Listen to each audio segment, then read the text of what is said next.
Welcome to my podcast, Today's Dream, Tomorrow's Reality. My name is Vicki Poole.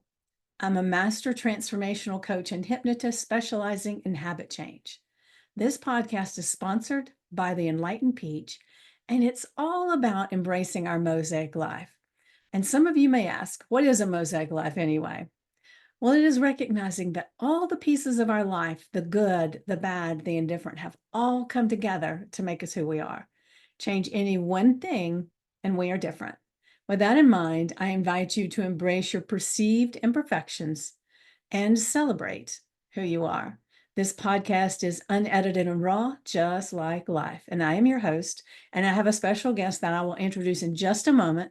But before I would love if you could just do me a solid. And that means leave a comment, leave a question, and remember to like, subscribe, and share. So now let's get started. So this lovely lady here is Heather Mullen, and I believe we met in one of the groups because I tend to talk to a lot of people in groups, and I'm pretty sure that's where we were.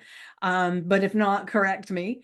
The thing is that I was just amazed with your story, being a cancer survivor and then dedicating so much of yourself to helping other people to get through it a little bit easier with some extra knowledge and maybe not have as bad a result as they might have otherwise. So that was just amazing. And I do have a couple of friends who are coaches and hypnotists, and a couple of them are cancer coaches. And it's amazing because the ones that you really resonate with, or I do, if I were to need cancer coaching, is the ones that have been through it. And I know a few of them have not been through it. They are skilled in what they do, but there's just one thing. It's like you can get dieting advice from the skinny people, and it's like, but you can get dieting advice for someone that's lost a lot of weight and struggled with it for a long time, right? So to me, it's having that connection of, yes, they know what I'm going through. It's just amazing. So if you don't mind, I know I've just gave a little tidbit of what you're about, but if you don't mind, just go ahead and share just a touch about who you are, and then we'll get started knowing each other a little bit better. How's that sound? Sounds great. All right, Sounds beautiful. well, thank you for having me, Vicky. My pleasure. And just to let you know, we met actually on the HCI alum That's it. page. Yes, Yes. yes. Now I You had remember. mentioned something about podcasting and I was Yeah, interested, so I responded. Yeah. yeah, That's yeah, beautiful. Well, I'm glad you remember. I remember that. Okay, good, good. Um, some of my story, I was diagnosed with stage 3 um, colorectal cancer in 2018.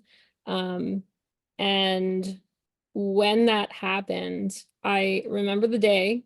I was by myself Mm, and I was actually on my way to pick up a friend from work. And I I have routine colonoscopies I was having essentially yearly for another condition, GI condition that I've had my whole life. And I didn't think anything of it. I'd had my normal scope and I went into a Wawa, came out, got in my car and had a voicemail from my doctor telling me, Heather, it's cancer. We need to get on this now. So I wow. actually I was early to picking up my friend. So she worked in like a business park. So, and I say that for a reason because obviously in a business park, there's no nature really. It's just buildings and parking lots. Hmm. And I found this line of pine trees in the back area and I went and parked over there facing them. And I just sat there. I was just kind of in a space I don't even disbelief, and Mm, I wasn't afraid. I was just in disbelief. And I right. was sitting there and I had all this myriad of emotions going on. And then I started to get emotional and think of, all the things, the unknowns. Um, and it was in that moment, as I was really getting worked up, that this cardinal flew through, like, right past me and into the pine trees. And there was no wildlife or anything in this area where I was. So, and that is a symbol for me of my grandfather that passed. And right then and there, I received this message that, everything's going to be okay. And this is happening for you. And I took another 2 days before I told anybody. I just kind of sat with it. Just, So just did that feel, um, what's the word? Did it feel like you were avoiding it, or did it feel like you were just not ready to share that part of your story? I was processing. I was Okay. processing because what I felt that first day in those moments, with the cardinal and just with myself and just basically absorbing what I was told. I just felt that I needed a couple days to just sit with it, digest it, and I would know when it was time to share with other people. So it wasn't that I was trying to pretend it didn't happen or that it wasn't real. I just needed to be in a certain space. I didn't know what that was Yeah. before I talked to them because I knew there was going to be a lot of emotions coming from them. Right. So I took those few days, and to this day, I'm so thankful I did. But when I sat, at the time, it was my boyfriend, now he's my husband, but I sat my boyfriend and my parents down, and I just said, I need to talk to you guys. And of course, when someone tells you that, It's you're like, thinking all the bad stuff. Like, but my boyfriend was only of 10 months, so he's thinking, why am I here and with yeah, her parents? I What know. is she What doing? is she breaking up with me with them? Why is this? Yeah, that's Exactly. crazy.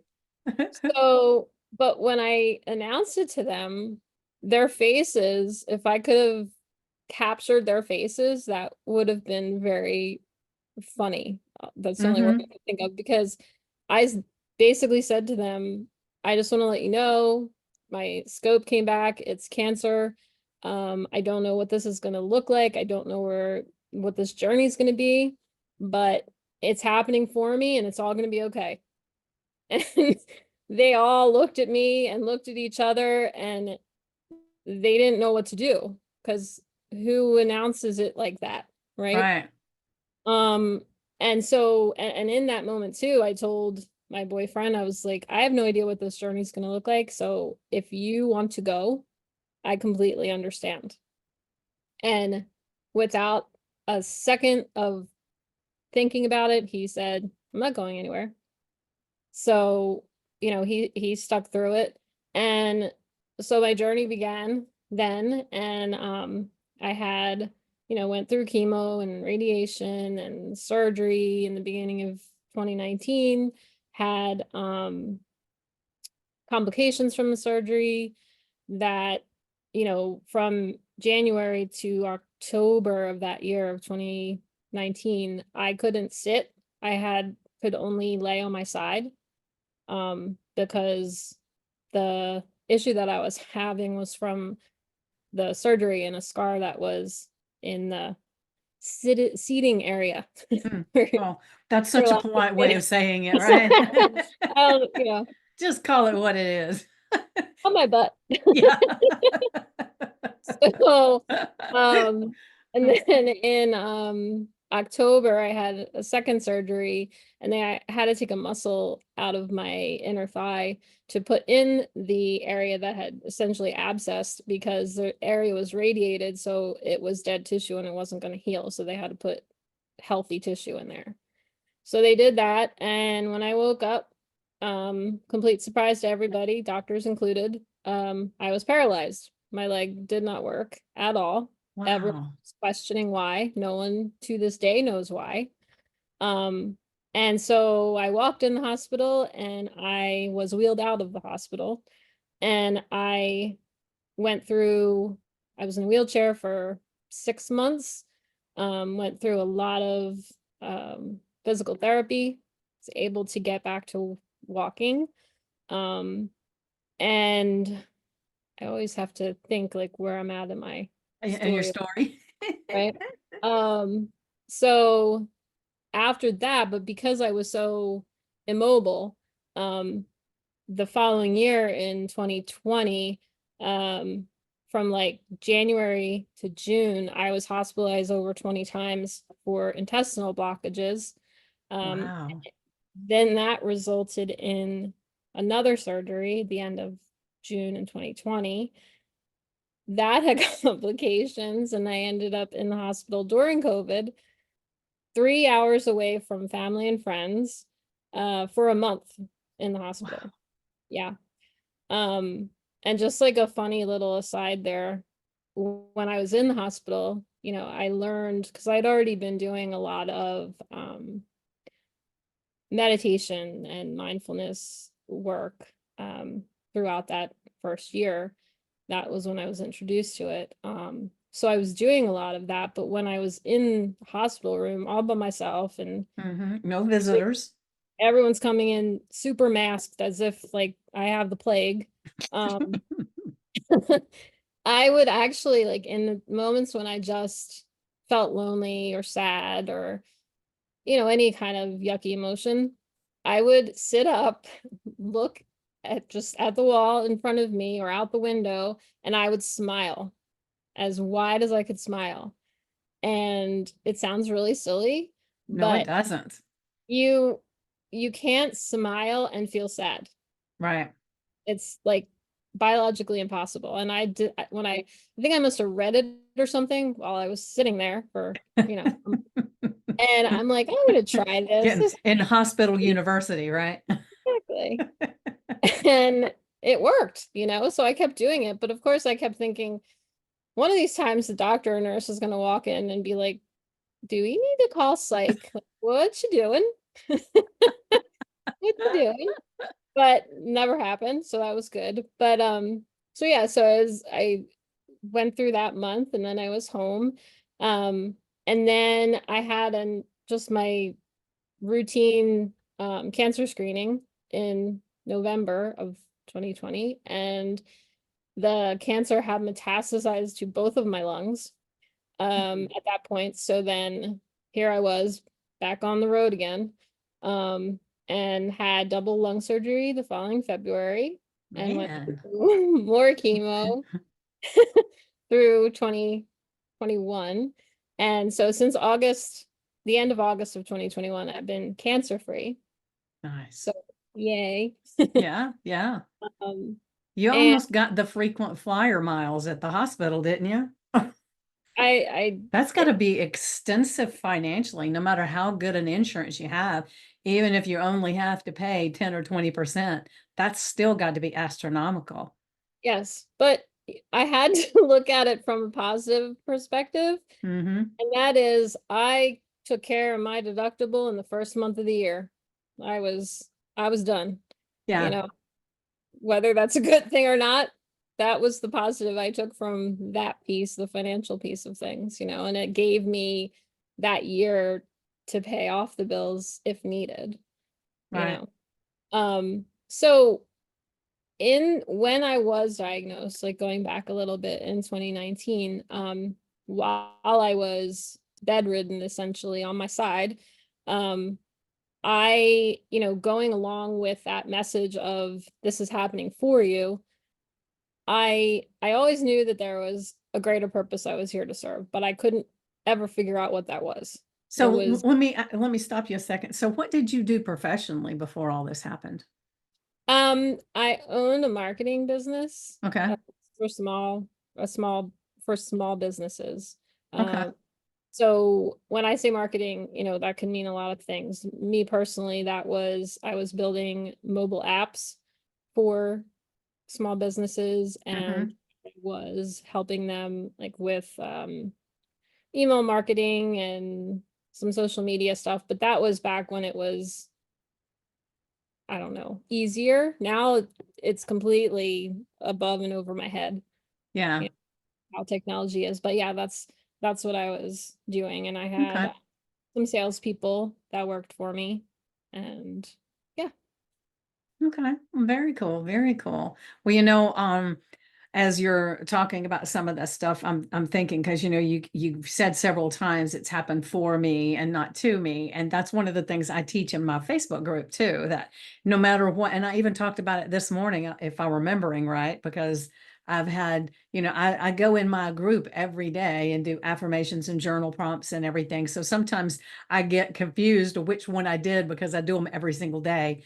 But the thing that I wanted everybody to see is that when you look at the story of your life and you have this spot that you feel like was this amazing angst, this thing that went terribly wrong, or just didn't turn out the way you thought, or you misstepped and made a mistake, and all of those things, that the thing that happened to us happened for us, and that the big job is to, not big job, but the thing you want to extract from any of those things in your life is to go in and look at it with a different lens of, what did this teach me? How did this put me on a different road? And I think I had shared with you before that I've had so many people on my podcast that had some catastrophe happen, and they started doing something that they never would have dreamed of before, and so it's mind-boggling how that happens. And sometimes I wonder if because it's always, there's a little inkling, just a little bit inkling, maybe we're not happy where we are and we want to just kind of stretch out and figure out what we want to do, and maybe we don't pay attention to that, and then something has to happen to get us to focus in a different way. So I kind of look at the reason, to me it feels like it happened for us, is because that's the catalyst for changing our perspective and being open to what's available, what's there, and all the beautiful gifts that'll come from it. Oh, absolutely. Yeah, I Yeah, agree completely. Yes. yeah. Go ahead.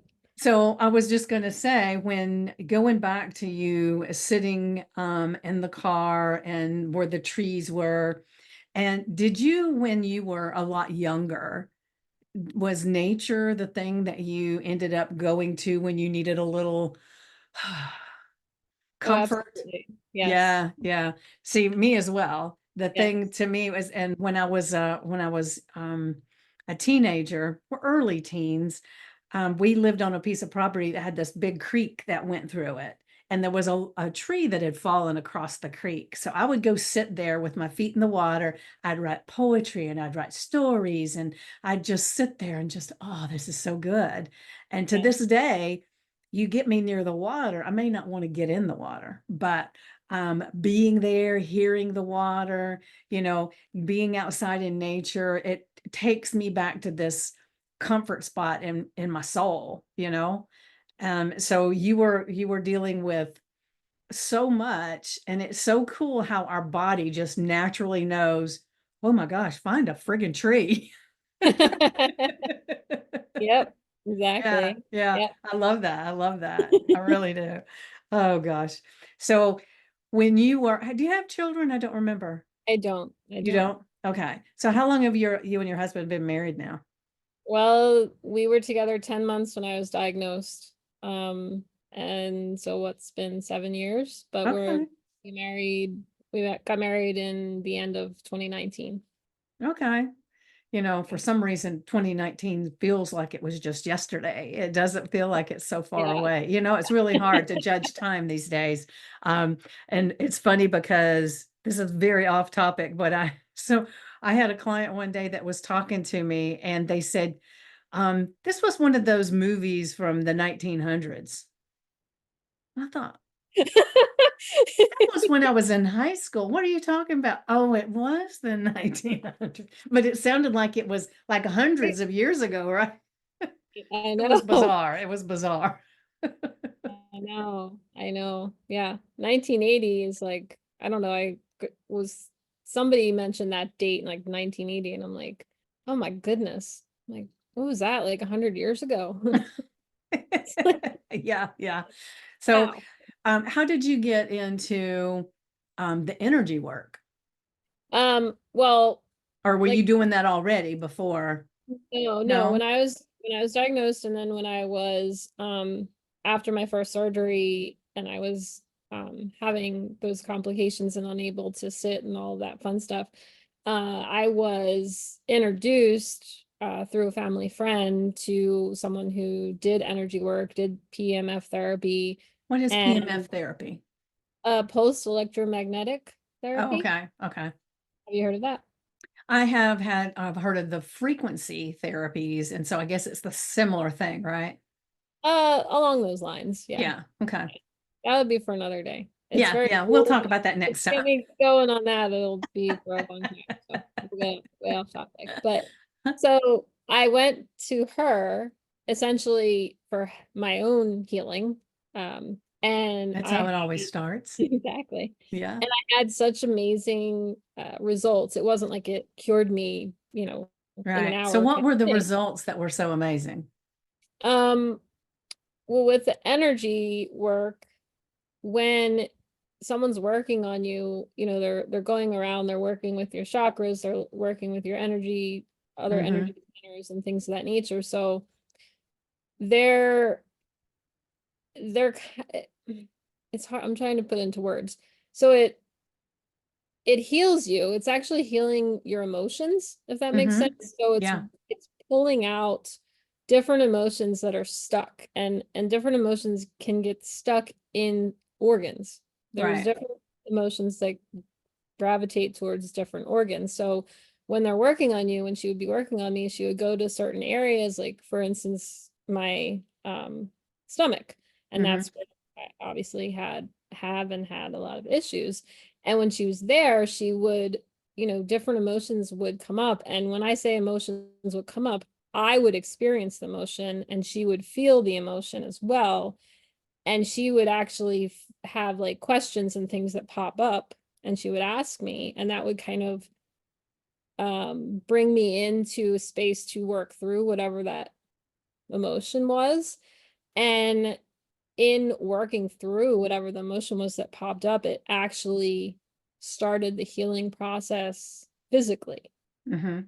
So you would just feel lighter, you would feel calmer, you would feel, you know, little less discomfort maybe in that area. And like I said, it's not as if it just was a one and done and you feel amazing and you're Yeah. good to go, but you had those experiences, you felt those things, and you came out with a better mindset too.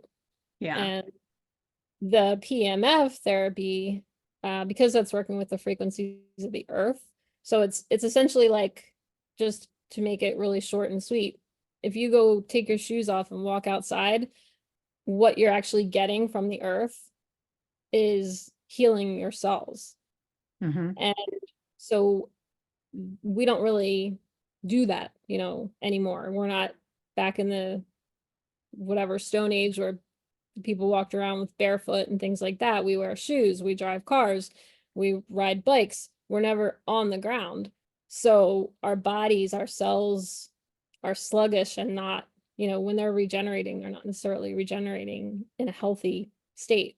Right. So when I was on the mat, it's something that's it's like consecutive, so you cumulative, excuse me. So you have to do it so many times because it's actually like the therapist told me, and it made total sense. She said, basically, you're on this mat, it's healing your cells, and it's going to take time because it's like you've created a web over the course of your life with things that have happened, feelings you've had, emotions you've had, experiences you've had, and it's all settled in and it's created this web. So now what this is going to do is unweave that web, but it's got to start from the outside in. So when I was on the mat, the first few times I didn't feel much of anything. I would feel like some discomfort here and there, just trace feelings of it. And Mm-hmm. that was apparently normal. But by the sixth session, I was laying there and I had like this horrible pain, I guess, from the surgery that was lingering. And all of a sudden I started to feel that pain again, and I hadn't felt that particular pain. And I said, "Oh my goodness, like I think this is doing something bad." And she said, "Just hang on, just wait." And I rode that out. And within a few minutes, it completely dissipated, and never came back again. Nice. So, um, that's what, you know, sold me, I guess you could say. I don't really like that word, but that was when I said, okay, this is working. This is good for me. And I mean, I've always gravitated towards more holistic and natural stuff anyway, Yeah, hence me as well. nature. Yeah, So, and my mother got a grounding mat a mm, couple of years ago, and she does that all the time. Or my brother got it for her, I don't remember, but I like to go outside barefoot in the yard, and I like to hug the trees and be anywhere near the water, like I said earlier.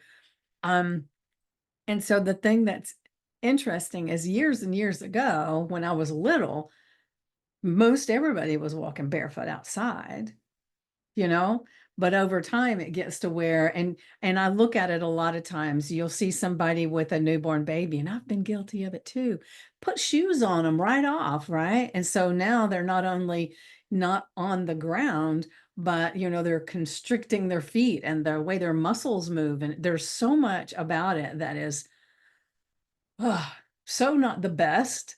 right. But when I was doing it with my kids, I had no idea that it was not really that good for them to just put them in the shoes and let them wear the shoes all day and all that stuff. But it's definitely grounding in your life and in your body is so amazing. And I even do with my hypnosis and everything, I do some visualizations where I have them visualize, the energy and everything going through their body, but then I have them the energy going outside their feet and creating roots into the core of Mm, the earth and do those different things. And there's not a person that doesn't come out of that and say, oh my gosh, I needed that. yes. So it'd be cool if we could all do that quite often. But it's not always that easy. And another thing that you mentioned was the getting the energy healing from your from I guess the mentor, whatever the heck you would call her, Yeah, right. um, practitioner, yes. And so the thing to me is that I had energy healing a few times. The thing Mhm. that amazed me about it was, and this might have been your experience too. I think that it's a collective experience. But I was laying, part of the time I was on my stomach, part of the time I was on my back. But the whole time I thought she was actually touching me. Uh-huh.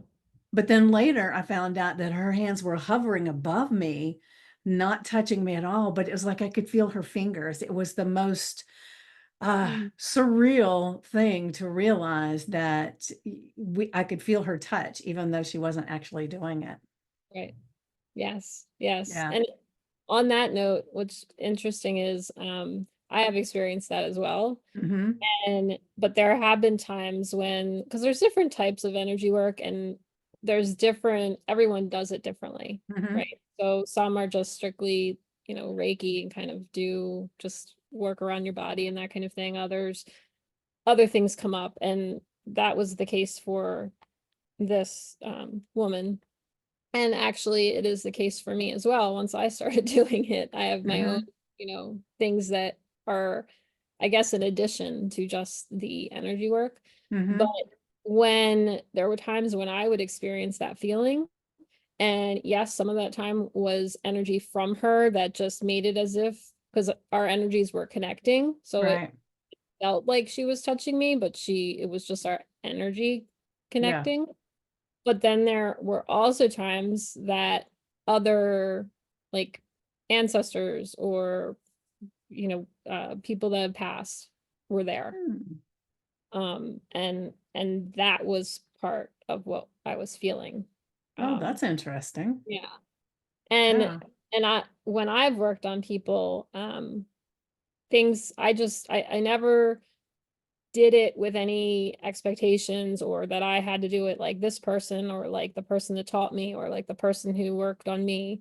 I just went into it and just was me and just did it. You know what I mean? And what it became for me was I actually get messages. Hmm. Sometimes it's a feeling, sometimes it's a word, sometimes it's a phrase, it's something, or I feel presence there or something. Sometimes I don't. Sometimes I just simply work around the body and that's that. But I've had it where people have, like, I hear a word and I say the word and they feel a presence and that word matches that person's Oh, presence, wow. so there's interesting things. I don't know how we got on that topic, but It well, doesn't matter. I told you, we just take this conversation wherever it takes us. We don't have an agenda. We just talk. So we're good. We're good. And, I love that because it is so expanding of your gifts and your talents and everything when you can release the expectation and you're just there to be this conduit, this channel to reach them. And there are times we do that with so many different things in our lives, and maybe we don't even realize that we're doing it then, but we do it quite often. And it's just getting in touch with recognizing when we do utilize those gifts and talents to reach people in a different way. It's beautiful. absolutely, Yeah. absolutely. Yeah. Yeah. But back to, I think, your question, or what we Oh, heck, were I don't even remember what it was. What going was it? towards, what got me into Yeah, hypnosis. yeah, yeah. That's it. That's So, yeah, when I was hanging out on my side and just trying to, you know, again, just learn what it was, what it meant for what I was going through and what it meant that it was for me. And, I'd had people in my past tell me, you should be, I mean, several years past, before this, you should be a coach. You like make people feel comfortable. You just ask such interesting questions and this and that. And I'm like, oh, no, no, no, no, no, that's not me. So as I'm laying here on my side for however many months, I, I thought, you know what, maybe, maybe that is what I okay, all right. And so that's when I looked up and found HCI and became certified in, within that next year with that. And it was also like that following year that I became certified as a integrated energy therapist, and also sound therapist, and then a PMF therapy practitioner. And that all just like, once I realized coaching was where I needed to go, but I just went with it. And then the other pieces just kind of fell into place, because yeah. I was continuing to do those Hmm. energy, getting that, receiving that energy work and receiving, going and getting PMF and seeing the results. Because after my leg was paralyzed, the PMF mat is part of why I can walk. Okay. So I kept doing those things, and then I would just get to a point where whether it just felt like that's where I was being drawn to, or whether I heard a message or something that was guiding me, I knew, okay, I need to get certified in this. This is going to be part of what I offer, how I help Yeah. people, to share what has helped me. Yeah. Well, I applaud you because that's an amazing, amazing thing to have to go through to get to this beautiful place. But, I'm grateful that you experienced it and you've come out on the other side in such a beautiful way. So let me go back to when you were little. You said that you liked being around nature and that kind of stuff. When you were really little, what did you want to be when you grew up? I wanted to be five things. All I Okay. was good at all of them. Let me Okay. hopefully I remember them all. An architect, a veterinarian, a dancer, a marine biologist, and an artist. All right. Well, they all go together, right? Sure. None of well, I am an artist, but I never became like as my career kind of artist, but I never went after the other before. Yeah, I kind of feel like when we're really young, we watch a movie or see something and it's like, that's what I want to be. So it really doesn't have any basis on what we're really love and what our gifts and talents are, right? But I'm really grateful that you found your gifts and talents because just wanting to be those few things, they were all a type of service base in a way, right? They're helping other people, whether that's seeing your art or moving into a building that you've designed, so many different things, right? So you had this heart when you were really little. It just didn't translate like you thought it would back then, Right, right? Yeah, right, yeah. And so to me, I love when we can look at the things about our lives and we can start seeing our gifts and talents and how they began and how they kind of intersect and things put us on a different trajectory and all these different things that go around in our minds. And then if we can just let it go and say, okay, this is my journey. I know this is going to be great. And just what's the next step? And right, because most people, they have this idea of how it's all going to pan out. And so they're constantly condemning themselves for being on the wrong journey when they're actually on the right journey. It's just taking a different route. right. You agree with that? Yes, Yeah, absolutely. yeah, Yeah. yeah. I was once told this, and it when I actually figured out what it meant, it made complete sense. It said that your journey of life, you might go to the left and the right and up and down and all around, but at any time, if you turn around, the line is straight behind you. Hmm. Yeah, yeah, I see that.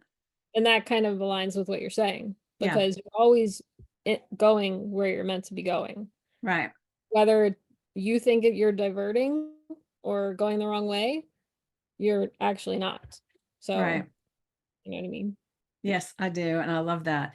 Um, to me, it's a really cool thing when I'm thinking about the things that happen in my life and what my lessons are that I've gotten from it. And sometimes that's a difficult thing to think about, trying to figure out what the benefit of it is, because it's like in the moment, it's like there can't be a benefit to this.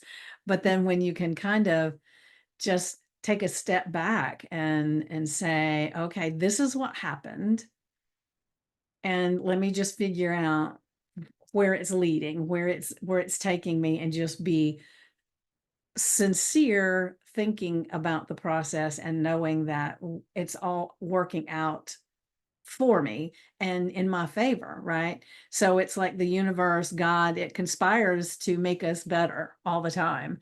And so sometimes those lessons can be hard. And I'll just share a quick story. When years ago, I used to number my things that would happen in my life. So I'd say, okay, something big happened. I'd say, oh, that was life lesson number 205470, whatever. I'd just give it a random number. But if it was just a little thing, I would say, oh, that was life lesson number 56. And so some reason that made me feel better to give it a number, which meant it didn't have any power to me for whatever reason. It felt like it just gave it dissected it in a way to where it didn't have any power at all. It was just a number. And that used to really, really make me feel a lot better. I like that. Yeah. I So like from here on out, you can just give your things that come up random numbers. There you go. That's it. Works. And I will still do it every now and then. It's always a life lesson, though. It's a life lesson. Yeah, absolutely. So what are you doing now?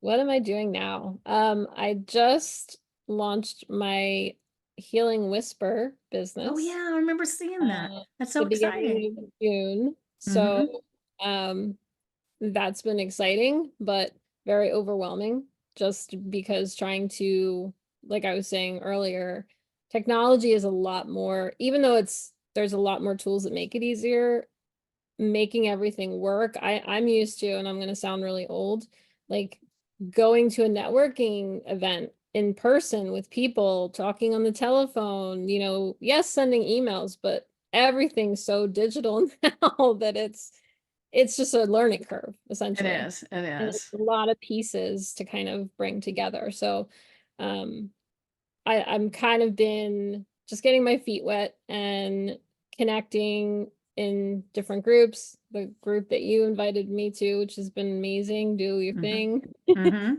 The thing, excuse me. And your stand up and stand out. And, just connecting with people and learning and, playing around with different technologies to kind of figure out what works, and also kind of trying to figure out all that I want to offer. Um, Mhm. but I do basically what I am is a cancer mindset coach for, Mhm. and I've just, I just want to help. I just want to serve. I want to utilize what I've been through to, and how I've coped and managed and healed from it, with other people that have or are, have gone through this as well. Because I didn't have, I mean, yes, I had people that introduced me to these alternative therapies, but I didn't have someone who I could sit down and talk to, who could, provide me with energy therapy or PMF, or, just coaching itself, but Mhm. also sharing how much mindset makes a difference, how much mindset, and where your mindset is, how that can heal or not. Yeah. Uh, and I feel like there's so many wonderful, amazing cancer coaches out there, but I don't see a lot that do specifically mindset. I'm not saying they don't touch on that, but it's the wellness piece of it, that what are you eating and exercise, and dealing with certain side effects or just different things, which are all extremely important. um but sometimes I feel like there's that elephant in the room, in a sense, sometimes, in that being mindset, like, people, and me included, you you just get so caught up in, well, I'm feeling this, my body's has this experience, I need to go to the doctor, or I need to find someone who can help me, or I need to find a supplement, or I need to do this. And those are all important, but where's your mindset? Because your mindset's feeding those, feeding your emotions, which are affecting your body, Yeah. you know. Yeah. So, I just want to be able to help Yeah. and offer that to people. So what I have determined, um, is that I want to be working specifically with women that are in remission, and what they're dealing with, and how I can help them. Yeah. I like that.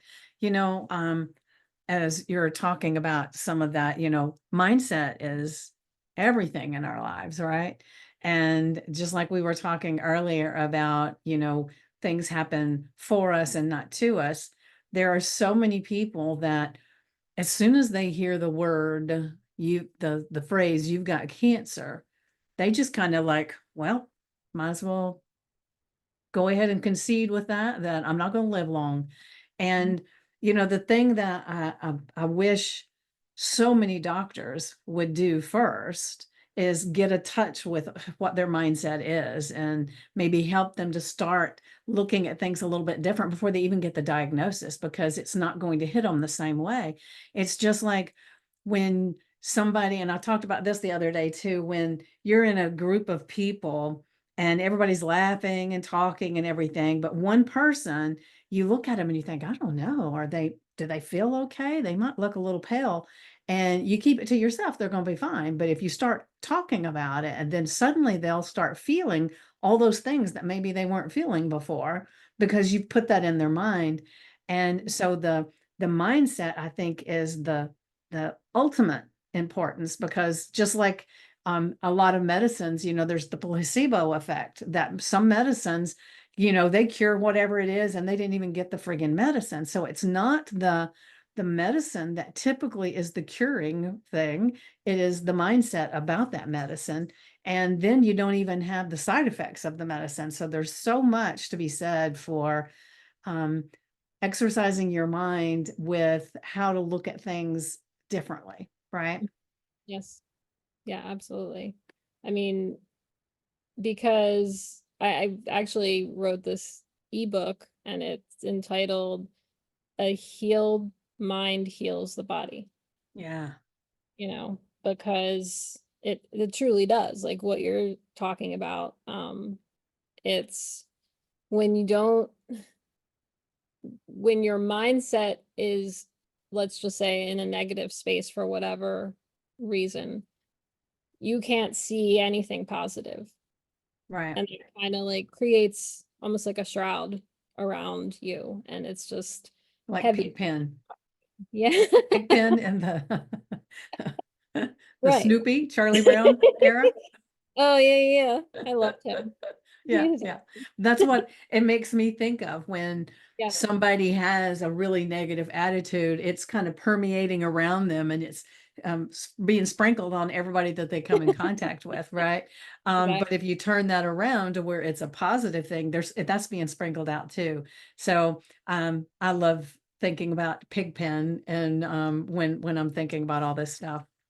I love Charlie Brown. Yes, yes, yes. Yeah. That was the first characters that I ever drew when I was little. Oh, nice.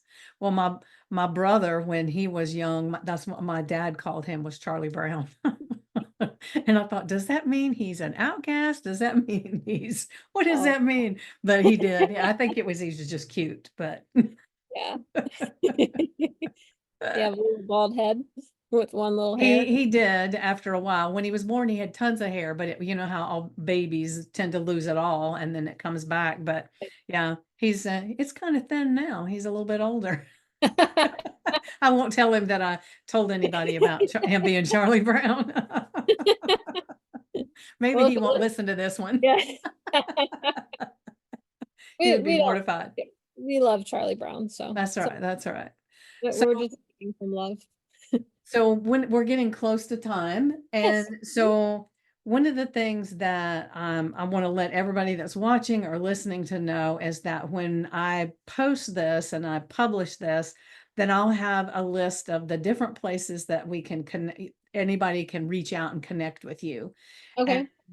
so if you want to, you could tell where they can reach you now, and then I will have it in the description. So if they want to look at the description and get the information, they can, or if they would just want to listen and write it down.